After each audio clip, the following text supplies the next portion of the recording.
my new silent keyboard. It's not really silent, but it's a lot quieter. It's a lot quieter than the other one. You can get your money back. We can hear it. Yeah. Well, this is the old one. This is the new one, aside from the... We'll make it work, Johnny. Don't worry. Yeah, don't worry, man. I don't know. We're just gonna change your... We're gonna change your voice to like the Kermit the Frog, Mickey Mouse voice. Hey! I just watched that with my daughter, so it's fresh in my mind. You can hear us talk, though, right, Johnny? Yes, I can hear you. Okay, all right. He's been reading lips the whole time. Make sure your phones are silenced. Yes. All right, very good. We are professionals. We can do this. Let's turn mine up. Yeah, make it louder. All right, in 3, 2.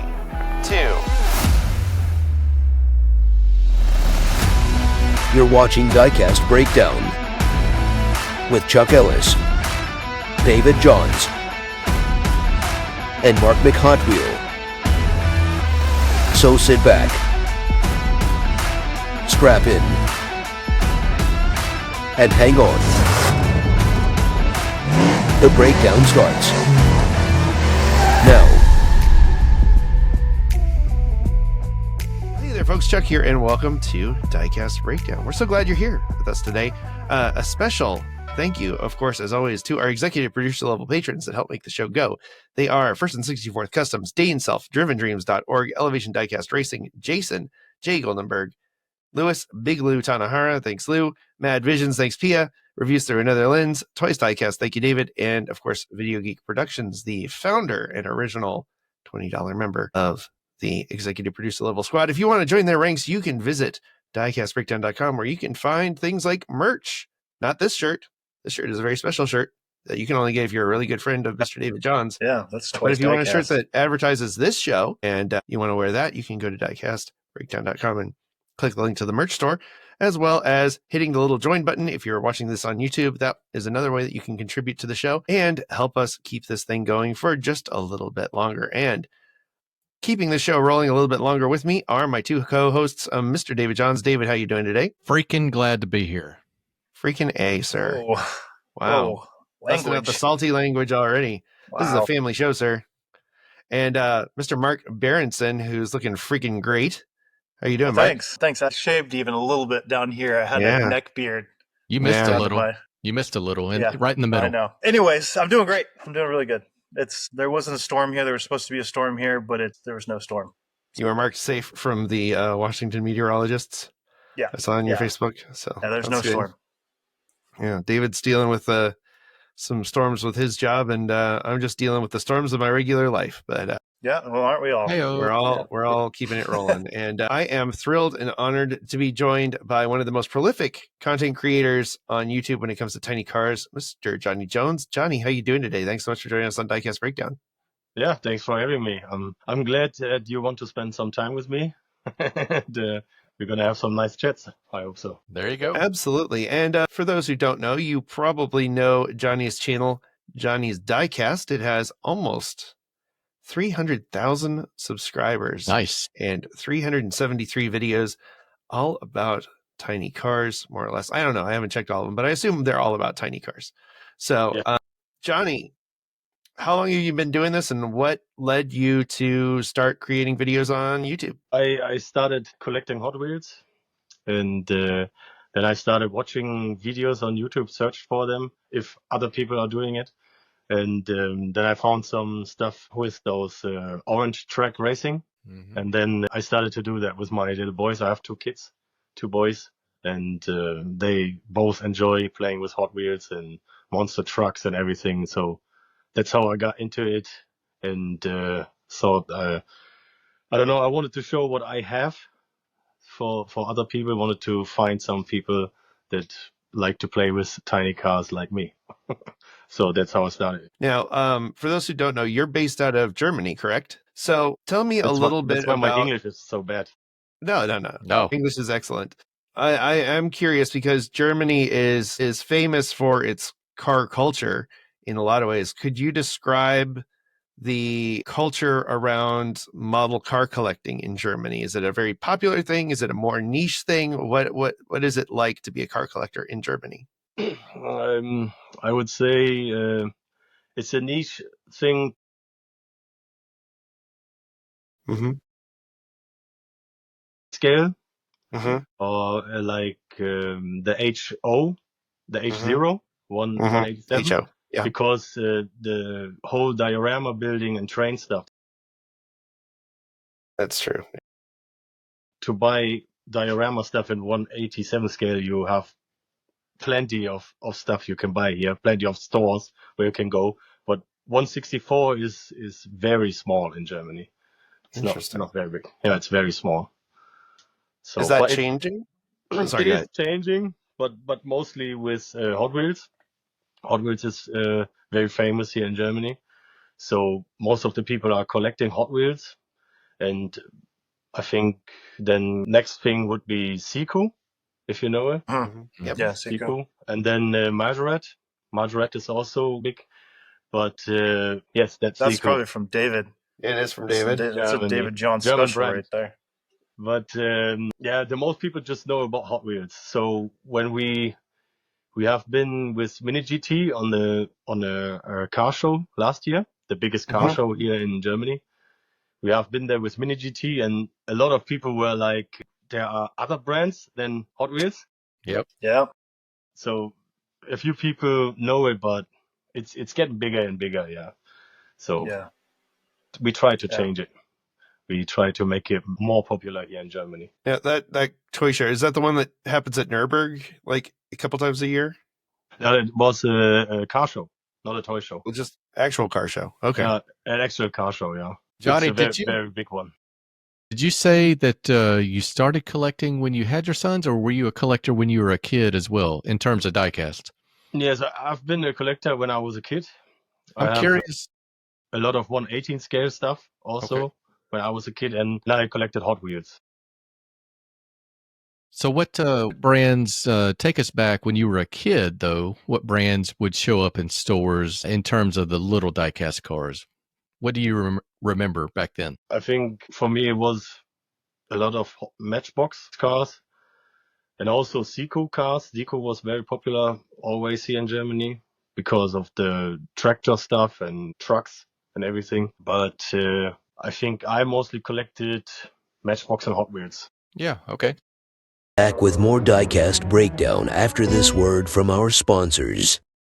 Legendary Hollywood concept artist and designer Fireball Tim Lawrence has created 3 exclusive pieces of automotive art based on the 3 hosts of Diecast Breakdown. Get these and other brilliant designs printed on mugs and more at fireballtimgarage.art today. Cast Heads magazine is a digital publication dedicated to enhancing the lives of collectors all across the world by providing information on new models, reviews on brands and diecast accessories like figures and dioramas, throwing light on customizers, photographers and people who contribute to making the diecast world vibrant. Subscribe to Cast Heads for free and look for collaborations with Diecast Media Network at castheadsmagazine.com. And now back to Diecast Breakdown. Johnny, what was the jump? I mean, I think a lot of us can speak to starting out being like Hot Wheels people.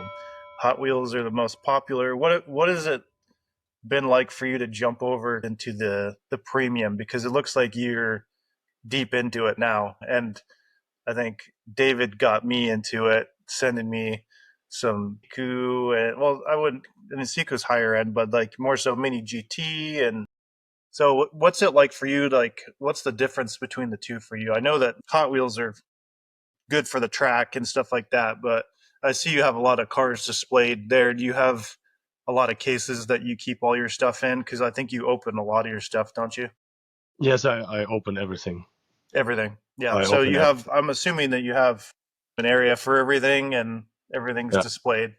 Yeah, but just explain the difference between the jumping from like basic type cars to premium for you. Yeah, it started because I wanted to display my cars. So because when you have a big collection and you can't see it, you forget about what you have and you can't really enjoy it. I would say it like that. And then I started with track racing. So Hot Wheels and Matchbox are obviously the best ones for track racing, especially Hot Wheels.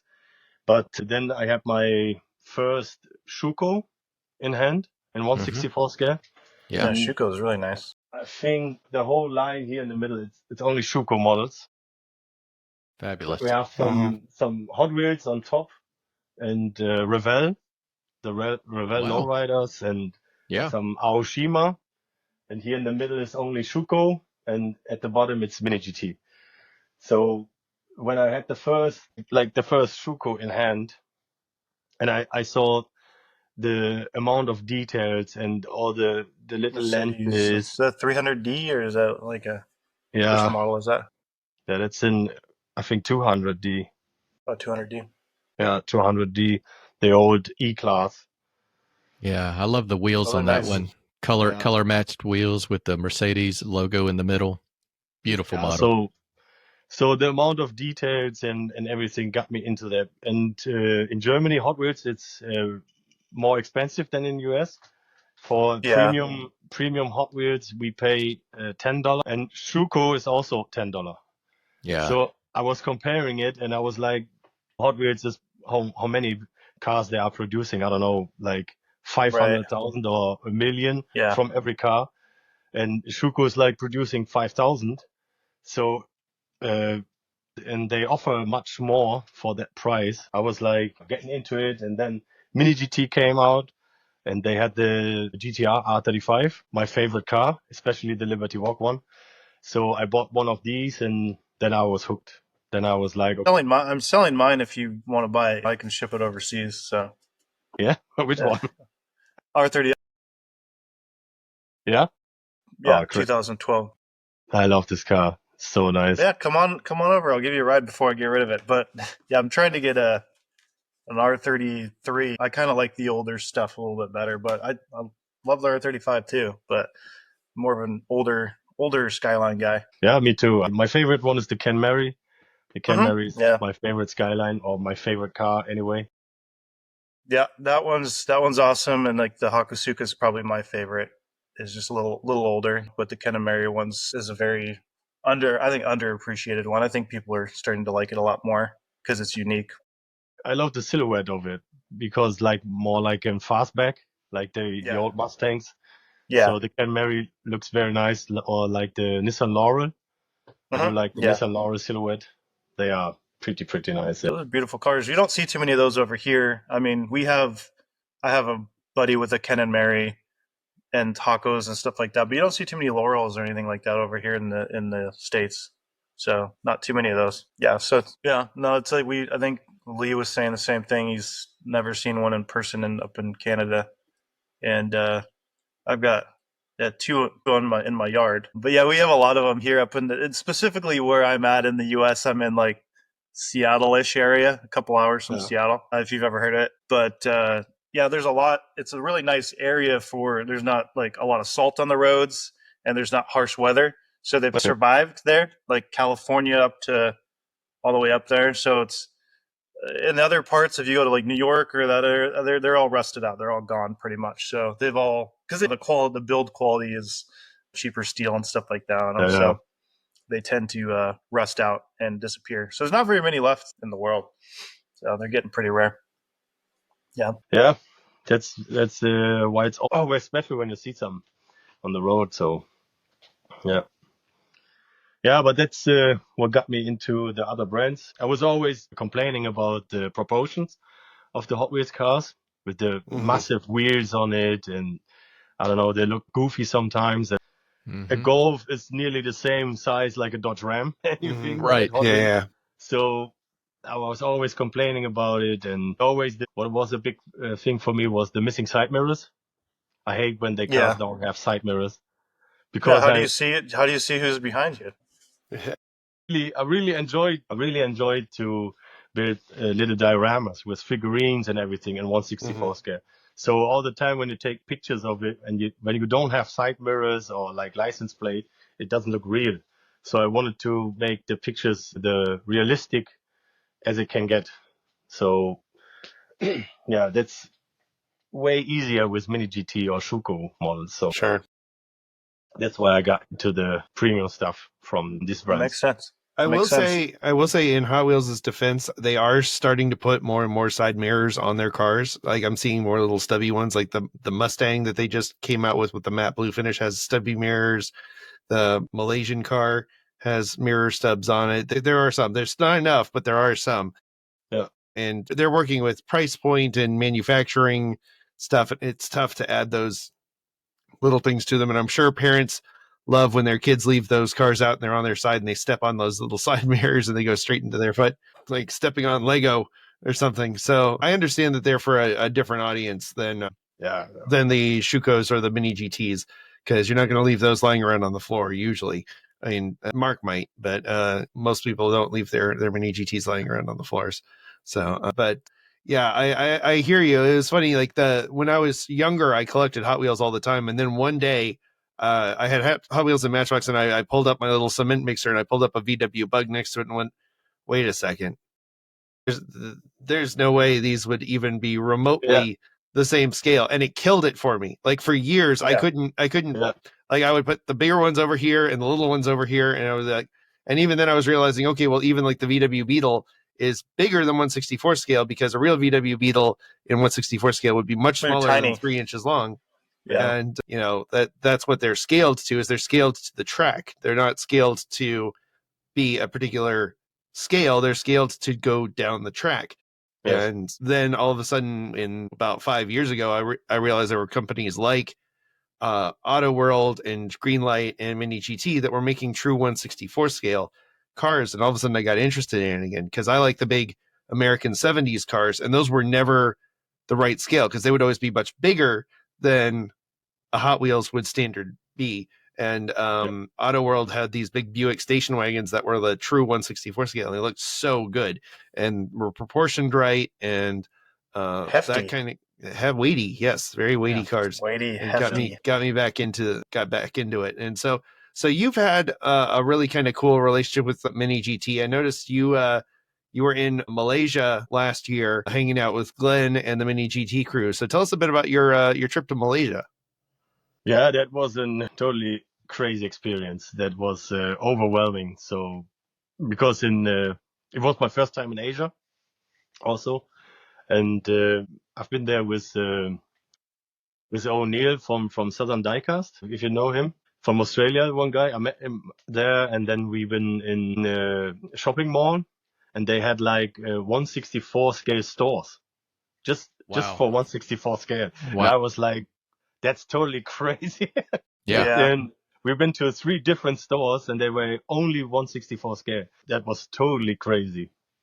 So they had all the premium brands there, everything you can imagine that you only find on eBay or anything here. So that was really crazy to get in stores like that.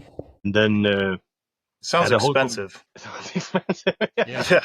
Walking into a store like that, it sounds expensive. I had myself under control, but it was also nice that you could buy all the diorama stuff. They had ready-built dioramas, garages, and everything, and figurines. I bought some figurines, I bought some wheels and everything. So, and the whole community there is just crazy. I mean, the show, the little expo they did, they had like, I think 40,000 people just coming for 1/64 scale. That's a lot of people. It's crazy. I mean, the people were standing 4 hours or 5 hours in front of the door before they opened, standing in line, waiting to get in and to get the exclusive models from Mini GT, from Pop Race and everything.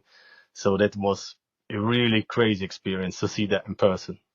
I can only recommend it for everyone. So then, that was we want to do that for sure. Yeah. So, Johnny, we also noticed when we were doing our extensive research of all of your content, which we do for everybody, by the way, what I liked about it is not only can you see the premium models that we all love, but sometimes you get to see previews of stuff that's not even out yet. And you've got some pretty cool relationships. We touched on Mini GT, but can you tell us a little bit about your relationship with Majorette and some of the really cool stuff that they're doing right now? Yes, I'm working with Majorette for a few years now. I think it started with Shuko. Shuko belonged to the same brand as Majorette. Now it's not. Now it's separated because Shuko is now with Spark, and they separated. But Jada Toys and Majorette is under the same brand. So it started with Shuko, then I worked with Majorette and Jada Toys also. and it's for, I don't know, like 4 years now, I think. 4 years, I would say. And I also have been to the headquarters of them. It's here in Nuremberg, where the toy fair is held. Yeah, I have the new products here, the new Porsche Oh. to show you, but I have already shown it on my channels everywhere. I think everyone has seen it now. But the new models, the new collector line is very exciting. I think you have also seen them, John. Yeah, we all three Yeah, Yeah. you all we saw them did. in Las Yeah. Vegas. Yeah. Yeah, you all did. Very So, nice. so remind the fans who are interested. These are Majorette. These are a level of Majorette that you've not seen before. They're really geared for collectors. They're true to scale. And what is the name of that line? It's called Collection. Sorry, Collection. called Collection. Yeah, that NSX was one of my favorites when we saw it at the Jada booth. Can you just tell? It's hard to see on camera. What are some of the features of those cars that you would get that you may not get in a Majorette that you find in Walmart here right now? Yeah, first of all, it's a true 1/64 scale. That's a big difference. But then you also don't have the opening parts. It's all closed now, but it's for all the details now. You have like lensed headlights now, and inserted rear lights and side mirrors, and Don't step on that one. But it's like the first line now. They have 6 different cars in it. It's the Porsche 911. It's a Corvette also coming, Yep. Chevrolet Corvette. Yep. The Shelby, the Honda, and also a Bel Air. I don't know if you can see it here. And also the Bel Air is coming. So I think they're really, really stepping up the game, and they have seen that the collector market is getting very big, and you have all these competitors out there like Mini GT and everything. I think they wanna, how you say it in English? Sorry, I'm missing a word. Peter. Yeah, they want to compete with them. Sorry. Yeah. Yeah, you're good. Do you know Yeah. what the price point will be in Europe? I think in the United States, if I remember, Chuck, Mark, I think those were $799, and it was Pretty close. Yeah, and Yeah, I it was believe a so. really, really strong price for That's a shockingly low price. Yeah, that's very low. They said here in Germany it would like to be like $10. Yeah, which is That's what about they the told same me. as like you would the Hot Wheels premiums, because they're about $8 here, I think, and probably Mhm. $10 there or some. So a couple Depends on bucks. where you go. Yeah. Yeah, They depends on where you raised go. they raised the price here in Germany. It's $12 now for Wow. Hot Wheels Premium. Oh, wow. Yeah, So- I haven't bought so- one in a while, so I'm not sure where they're Yeah, at price wise here. it's $12 for Hot Wheels Premium, and it's $14 Mini GT. So Yeah, that's that's it. It's not really more expensive. That's what some US collectors always say. It's like Mini GT is double or triple the price. No But way. for us here in Europe, it's nearly the same price. yeah. Now, did you- I would say that that's probably somewhere like $18 or something like that if we found them as a good deal online. Wouldn't you say, Yeah. David, for Yeah. Mini GT, something Yeah, like that? we have to pay for shipping a lot of times too. Yeah. Oh, okay. Bonnie, did Majorette tell you like how they're doing the years of the cars that they pick are 10 years apart? So like the Porsche is 75. I think the Corvette was 85. Yeah, 10 years. Yeah, so it's neat. Next year they'll do like a 56, a 66, a 76. Yes, they have like the 10-year difference, but I don't know exactly information. I don't have any Yeah, no problem. information about that. Sadly, No, that's I don't fine. know that. It's Maybe a really Maybe they Trying told to me. keep I them in the forgot. dark. Yeah. Well, they're trying to keep them in the dark about that. It's a big secret. Nobody knows what's going on over there. well. It's Yeah, just I know. it's a super cool model. I had a lot of phone calls with Margareta, and we had a lot of things that we discussed, but I'm not allowed to talk about everything, so I don't know where the line is there. Sure. I'm allowed to show you these 3 models and the other ones that are coming, but I don't know the exact background of all these models. Yeah, no problem. Well, thank you for sharing those with everybody. Yeah, it's just a little bit. Yeah, we don't want you to get in trouble They're probably in the room with you off the camera. Just Yeah, blink. watch. Blink. They're watching. It's a little Blink red twice dot. if you're Little red dot shows up on his chest. He's like, nope, nothing to see here. Blink twice if you're safe. Yeah. The headquarters like 5 hours away, so Mm. I'm not in trouble That's- today. All right.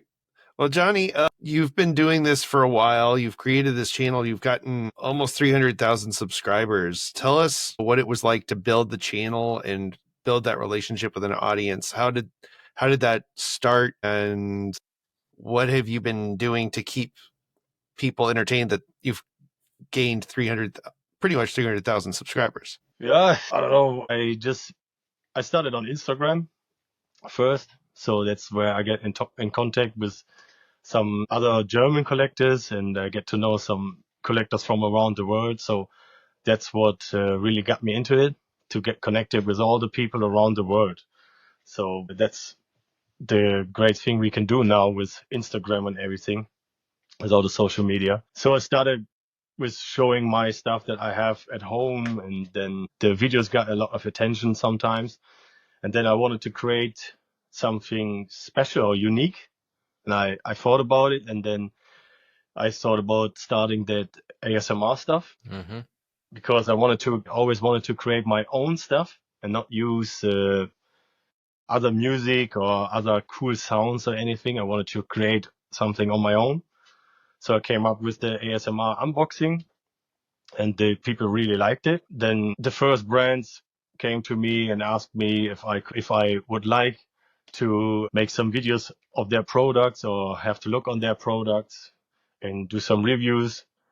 And that's how it started. So a few brands came to it, and then I was lucky to get to know some people. I was, I don't know, at the right place at the right time. So that's how I met Glenn, for example, from Mini GT, and we talked a bit, and that's how things came together. So the audience liked what I did with the ASMR unboxing, so I kept to it. I changed a bit my style. First, I made customs of Hot Wheels. I started with customs and started building dioramas with it. And then I only took diorama pictures for a while, and then I started the whole unboxing stuff and everything. So it's like I reinvented myself like 3 times or anything, started all over. And yeah, so first it was only Instagram, but then I also thought about, if I have the videos, I can also upload it on YouTube and TikTok. So I started TikTok, I started YouTube and everything. And there have been some videos that people really liked. Like I have a small RC video. It has like 25 million views on YouTube. So that pushed me a lot to get You're like, all oh, I these think people followers. like this, so I'm gonna try this more. Yeah. Yeah. Don't touch that dial. Diecast Breakdown will be right back after these messages. Diecast Breakdown is produced in partnership with Twice Diecast and Driven Dreams Org on YouTube. Check out their channels in the video description and subscribe for more epic Diecast content. Hey, this is Larry Wood. This is Derek from Honest Diecast. Hey, this is Chad Reed from Round 2. This is Mike from Gaslands. The SRT Jovita Show. This is Champion DJ K. This is Mad Vision here. This is Diecast Dude. And you're watching Diecast Breakdown.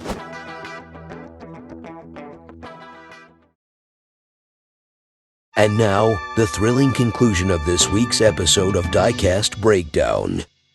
Yeah, I think we've all been on the diecast journey where you start out here and end up like way over here in left field. But that's what's so cool about it, is because you can pick which direction you want to go in, because there's so many different places to go, like with like hunting videos, dioramas, racing. Like it's endless what you could do.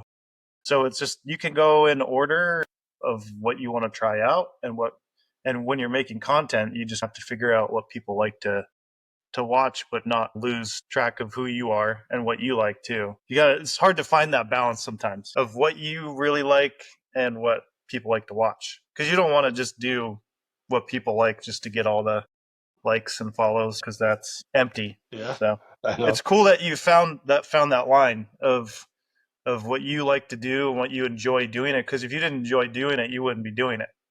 because Yeah. it's a lot of work. As we all know, to make Yes. those videos and the editing and all that stuff. But I think the ASMR thing's really cool because I've got friends and myself. I get stuck on videos on YouTube of that, like just all kinds of different things. Not only diecast, but you run into like people cleaning stuff and the noises, and because it's kind of like it's a sensory thing for people. So it's cool that you went down that, you found a niche for that, and people really like it because it's fun to watch and listen to. You got to listen to them, of course, but it's stimulating. So it's cool. Yeah, I like it's it. the ASMR thing. It's almost like you can feel the quality of the stuff, or like you're having in your own hands. So I started with scratching on the packaging and tried to make a lot of noise in the videos. It's not that easy sometimes because the packaging is made of plastic. So the noise is nice to hear. It's a To turn the bit more, sound way up. yeah. So it's sometimes a bit different, but I tried it. I think one of my first videos that went viral was the Jada Toys Fast and Furious diorama with the house, the Toretto house. So I tried it with that one. I opened it and everything. So it got a few views on TikTok and Instagram, but wasn't really going. And the audience is also completely different. You have some videos that go viral on Instagram, but they don't work on YouTube, on TikTok. And then you have For a sure. video that goes viral on YouTube, and the other audiences from Instagram and TikTok, they don't care about the video. So it's completely different sometimes. And then I tried to make an unboxing in ASMR, and I made one with music from Fast and Furious. And the ASMR one, I think, had like 10 million views on TikTok. And I was like, okay, I'm going to stick to this because it's way more creative. It's more fun to do it. And the people really liked it. So that's how it all started. I really enjoy ASMR videos. I was doing it by myself. I really enjoy it. I also enjoy, like you said, with the cleaning videos or that stuff. Yeah. I really enjoy that too. Or like the old muscle car videos that some people are doing, where they open the doors and hitting Oh all yeah, the yeah, yeah, yeah. switches and Shutting the everything. doors and stuff. Yeah. Yeah. All the button clicks, and I do think that is something that is lost on newer vehicles. Like, I mean, I do think newer vehicles It's are gone. Yeah. better in a lot of ways as far as reliability and power and all that stuff, but that You don't get the tactile same click feel. of like a headlight switch or a You have to thermostat. slam the door so hard just to be able to make sure it's shut. Like you gotta like mean it. Yeah. All my Datsuns, they're like you gotta. Yeah. And then the hood. Drive it home. Yeah, there's nothing gentle about an old car for the most part. And yeah, but it's really it's cool. I like to watch, like, I mean, dry ice blasting. I started doing that, so I'm gonna start. Have you ever watched dry ice blasting videos, Johnny? So basically like sandblasting, where they blast paint off of stuff. Okay. It's like it shoots dry ice particles, so it's like cleans things really well. So Yes. I'll send you a video and you'll be done. It's because it's one of those ASMR things, and it's a visual thing too. Because you watch something get cleaned and it's just like wiping off the lines and making it brand new. You'll be done. So I'll ruin your whole week. Yeah. Oh, that's great. But yeah, that makes me really. I mean, I was just watching some of your videos today. That makes me want to try out some of that stuff because it's something new, and it's like, and I don't think it's when you make something and someone does what you're doing. I think it's flattering if somebody goes off your idea. It's not necessarily copying, because it's going to always be we all get ideas from other people, right? Yes. When it comes to like you're watching cleaning videos and you're like, wow, I like the sound and the feel and stuff for that. So why don't I take that and do diecast? And that's our show was created off of, hey, there's all these tiny cars out there and all these collectors and people that do different things.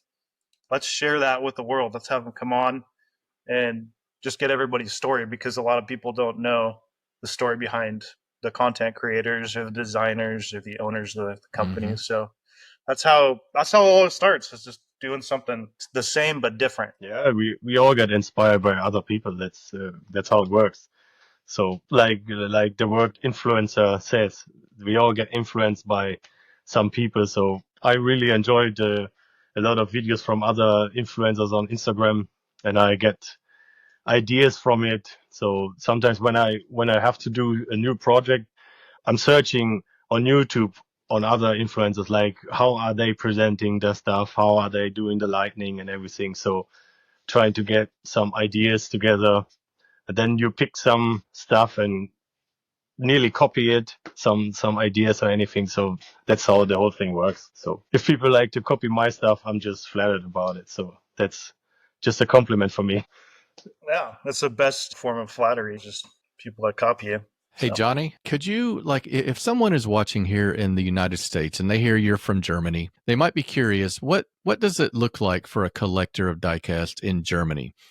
Now, thankfully, and you talked about other influencers, thankfully we have guys like Diecast Dude that go into the stores in the Netherlands and France. And I'm just curious, could you maybe tell collectors here in the States who are watching, how hard is it or how easy is it to be a collector in Germany? Like, do you go and find stuff in stores? Do you have to buy everything online? How do you add pieces to your collection? There is actually one store where I've been like 3 weeks ago. I made a YouTube video for it. It was sorry, I can pick them up. I have it here. It was the first time for me to see Mini GT. I bought this one there, the Mini GT Capri and Tarmac Works. So it was the first time for me to see stuff like this in a store. When we usually toy stores are hard to find because I think because of all the online stuff, all the people are ordering stuff online. Even Amazon or anything, you can buy every toy or school stuff that you need for your kids. So we don't have a lot of toy stores anymore, but we have one here in our neighborhood. It's big. So if I would want to buy Hot Wheels, some Matchbox maybe, then and Majorette is also in store here. I could buy it, but there usually are no stores where you can find other premium stuff, let's say, or other brands. It's just Hot Wheels, I think. So, and also for us I think in Germany, I don't know if it's whole Europe, but we don't have Auto World or Johnny Lightning or M2 or Greenlight. We don't have these in store or anywhere to find. So we have to order it online. I have a few Auto World or Johnny Lightning in my collection also, but we have to order it online. I saw you had you had some cartooned cars too, right? You've gotten some of those. You probably don't get those over there, correct? Those are no. Yeah, they're No. Yeah. It's, very cool. I don't know. They sent me one package from Cartoon to have these on my channel also. So that's the only way I could get it. I don't know if there's anyone in Europe or Germany who's selling them online. I've just seen them in the States. Yep. I've just seen them in the States for now. I don't know. But it's a new brand. I don't know, maybe it's getting bigger and then some of the online stores will catch up. But yeah, it's sometimes very hard to find stuff here in Germany.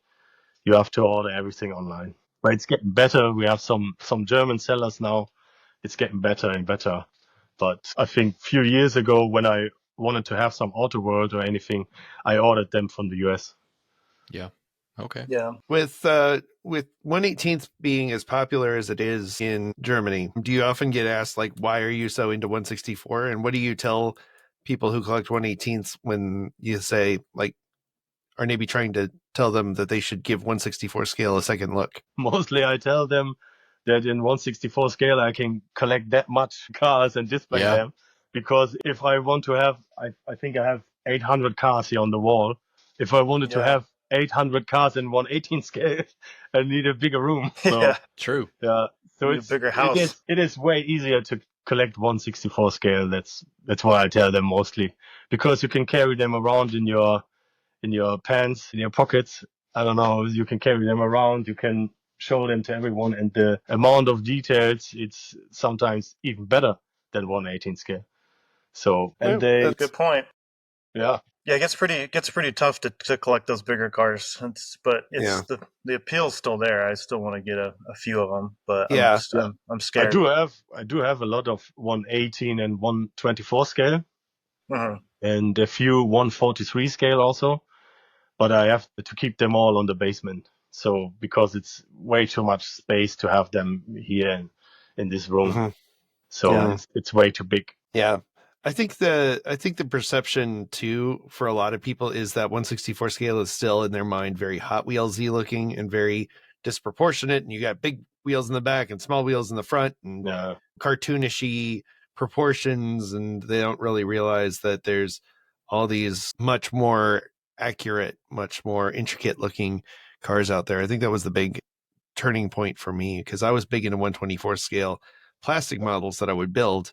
And then I realized real quick that I couldn't display them nearly like I wanted to. There was just not enough room. And like you said, the fact that you could have stuff that looks reasonably accurate for the scale and have it be taking up a couple centimeters of Real space estate on your shelf versus like whatever, however many centimeters, 8 or 9 inches is, and on your shelf. So yeah, we're still figuring out the metric system over here.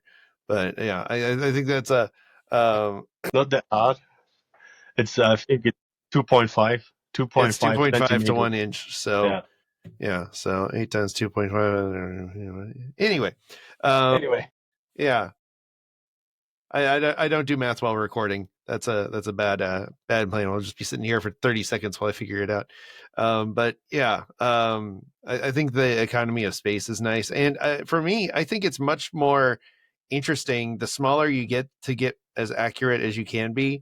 Like I still feel like that's more of a marvel of engineering for me. Like I think you're more wowed by an incredibly accurate 1/64 scale car than you are if you've got a accurate 1/18 scale car, because it feels like that would be easier to do. But you know, and I know that's not true because some 1/18 scales have very intricate like wiring and tubing and stuff. Still, you can do an incredibly lot with very little in a 1/64 scale car and make it look very, very good. So that's the thing that I really like about them. But yeah. So where do you see yourself taking this hobby as somebody who's become, for lack of a better word, an influencer in this hobby? What are some of the things that you would like to do in the future going forward with your content creation projects and with your involvement in the diecast community? Influence some brands maybe for a better way, or like maybe start some exclusive models with some brands with my name on it. That would be a very great achievement. Yeah, that would be very nice. Like Lemley is doing some cars with his name on it, so it would be very awesome to have my name on a miniature car. So hopefully, maybe there's coming something in the future. I don't know if I get the chance for it. It could happen. Do you want me to put your name on this car, Johnny? No, please Okay. no. No, please not don't. on a VW. Not on a VW. No. Oh, it's even better. That's a PT Cruiser right there. That's sir. a PT Cruiser, my It's a friend. PT Cruiser. Yeah. Yeah. We beg your pardon. Get it right, Johnny. Yeah. You'll be begging to put it on a V. Yeah. I thought it was a Beetle. It looked like a Beetle. He said, "No, thank you." No, thank you. It's almost as unappealing No, thank you. as the PT Cruiser, but no. The PT Well, Cruiser hey, is Johnny, I want to ask my last question. We have things that we talk about over here, like stuff that collectors don't like about, I don't know, how some collectors act in the United States. What are some things about the way people collect in Europe that maybe you wish were a little bit different? Or are there anything that you can identify that might be different and would be interesting to us on the other part of the world? I don't know. I think we have the same problems that you have with the scalpers, and it doesn't happen that often that you have people selling their stuff for the price that would be accurate. So they all like selling the stuff with so high prices, and I don't know if they want to get rich out of selling 2 cars or anything. So I don't think anybody's getting rich. We also have these people like going to the stores and buying all the Hot Wheels or buying the whole cases to get the super treasure hunts and everything. What I really would love to people to change is selling all the chases. It would be much nicer to have only sellers who sell all the stuff, and you can actually find chases on your own. with like super treasure hunts, it's not easy to find them in the wild. And also the other brands, even Tarmac works. They have the blind boxes now, but all the sellers, they are opening them and shrinking them back that you can't see it. But Oof. Yeah, that's dirty. 2 weeks after the sale, they put the chases on sale, so you know how they found them. Yeah. So Yeah. that's really sad for me, I would say. And Germany, it's the same way now, and it's even more pricey. It's like when they find a chase from Tarmac Works, they want like $50 or $60 for it, and that's, I would say, way too much. And Sure. same with like Kaido House models. The Kaido those are House $100 or those are 75. at least $100 or $120, and that's way too much. And it's not fun for the collectors, I would say. So it was the same with the Expo car we had here in Germany, the Liberty Walk one. Yeah. So there have been a lot of people coming to us, and they ask about what is it worth. And I was like, if you just care about the worth of the car, you're not the collector, and then please don't buy it. Please don't buy it. But they sold out very fast, and then a few days later you can find them on eBay for triple the price, or I don't know. I would really enjoy if people wouldn't do that and be more kind. I have some experience with some collectors from Canada and from the US lately that I'm not knowing for a long time, but then they heard of me, like some cars that I was searching for, some US exclusive cars, and they sent it to me for free. And I was like, no, you don't have to send it for free. And they were like, no, it's my pleasure. I'm going to send it to you because you are not able to find it and everything. So I would really hope more people would be like that so that the diecast collectors would help each other out. Just like when you have exclusive cars in Europe, we can send them over. And if you have exclusive cars in US, you can send them over to us and everything, so that everyone can enjoy the cars and not, so that would be very, very nice. Very well said. Before we wrap things up, if you had to show people a couple of cars that you really think look great in 1/64 scale, like what are the cars that you would show off? What are some of your favorites in your collection? Some of my favorites. I mean, I know you don't have a lot to choose from behind you, but you have so few in your collection. And one of my favorite diecast cars is the R35 from Mini GT. That's a beauty. So this is actually one of my favorite cars. And then I have to get one. And then I have these two. Oh yeah, nice. The Type 2 from Schuko. It looks in like collaboration with Tarmac Works. And next to it, the Caddy. Yep, Caddy. Nice. Johnny, do you have the Tomica Limited Vintage GTR? Have you seen that? Okay. No. I just have one Tomica car in my collection. No, they're hard to come by. I get it. I just have one. I think it's over here. Pull the dust off of it. Yeah, I'm not an expert when it comes to Tomica, but this is the Tomica. Yeah, that was before they did the limited vintage. That's a really cool era for Tomica. I think that Tomica Premium maybe. Yeah, it says Tomica Limited. No, I'm really not an expert when it comes to Tomica. Sorry. No, not at all. Well, those were great ones. So naturally, the Volkswagens are going to get a honored space in your collection, I would assume. Yeah, but I'm not a fan of Volkswagen nowadays. I just like the old ones. I just like the Beetle, the Golf. You call it MK1, the MK1 and stuff like that. The Caddy MK1 and stuff like T2. R32. It's a good one. The R32, that's a crazy one. VW R32. Dave. Excuse me. Don't laugh at me. Pardon. Get with it. The VW, not R32. Was that the Brazilian one? Was that one? No, it's an MK3. The Golf. No, it's an MK3, and it's one of the best sounding VWs that are out there. Besides like a Bugatti, if you want to call it a VW, W12. The Italian VWs, yeah. No, it's a really cool car, and you don't see too many of them, and they were pretty fast for their time and everything, and they sound amazing.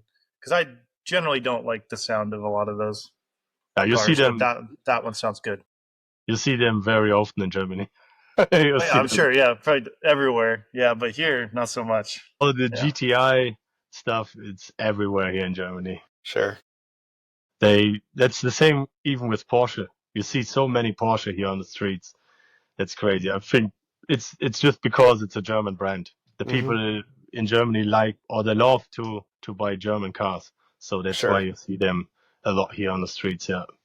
Yeah, I think one of my favorite videos, it's an old one of on YouTube, was it was like a turbocharged 350Z and a Porsche racing on the Autobahn, and then they're both just full out, and then the MK1 Golf just drives by them like they're standing still, and they're like, "Whoa!" It's going like probably 180 miles an hour. So yeah, it's one of my favorite videos. I love a good sleeper. Nothing like a nice sleeper. My dad used to drive one like an MK2 G60. I don't know if you know that one. That was really fast. It was crazy, and he raced a lot with Porsche on the Autobahn.